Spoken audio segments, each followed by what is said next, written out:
I think this is probably one of the most important topics on school.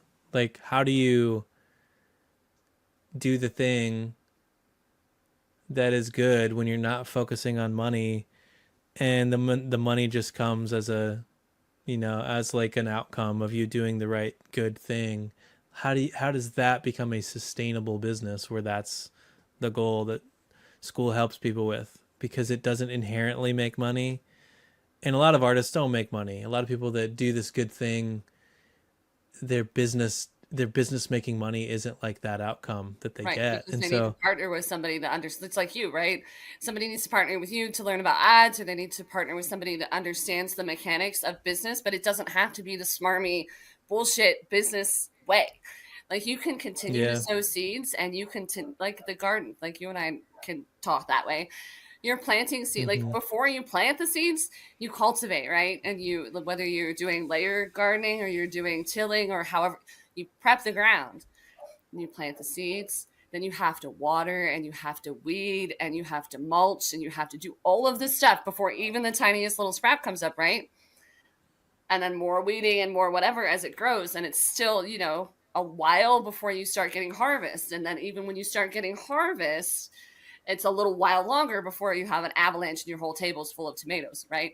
Like it's all going to Mm. come, but it's about how you sow the seeds. And rather than being impatient, okay, well, I need to make this money right now.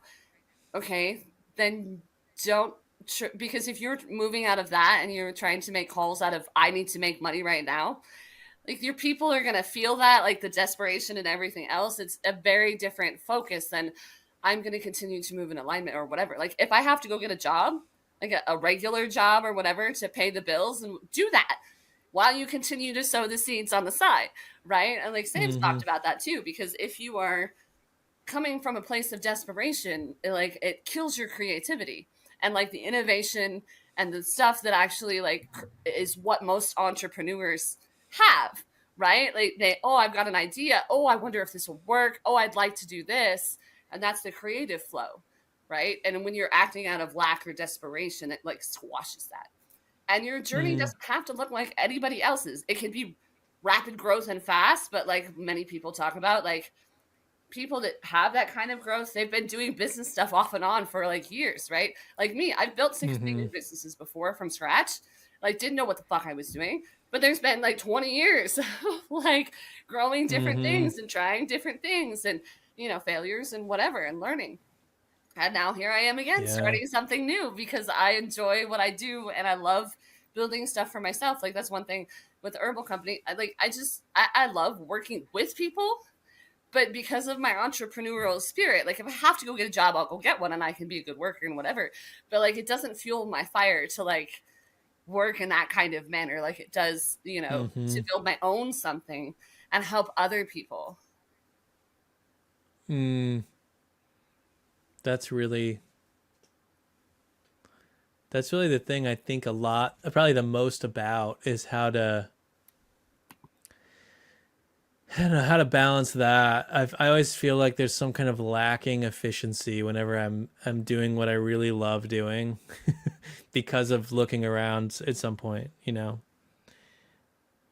and you're not supposed to look around, but it's hard not to look around. So, but it's not that you're just looking around, you're looking around and comparing yourself to other people or where they are and that kind of thing. Yeah, for me, the only way to not compare myself to other people is like to not look around. I like have to stop. Like I have no control. I don't think I have the ability. It's like an obsession. I think it has to do with the way I was raised. I was like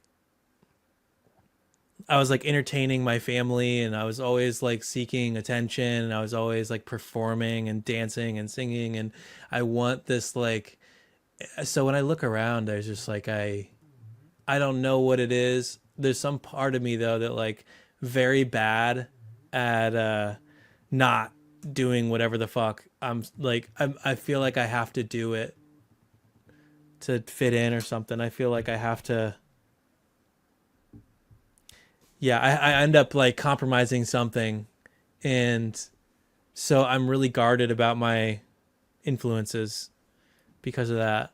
I'd love to be better at this. I think I'm getting better for sure, but like I don't know. I found best for me that I have to like limit the inputs going into my brain more than anything else, and I mean, just that's surround important for myself with the everybody. right Like stuff. I talk to Yeah. people in school about that. Okay, like you're in 50 groups, great.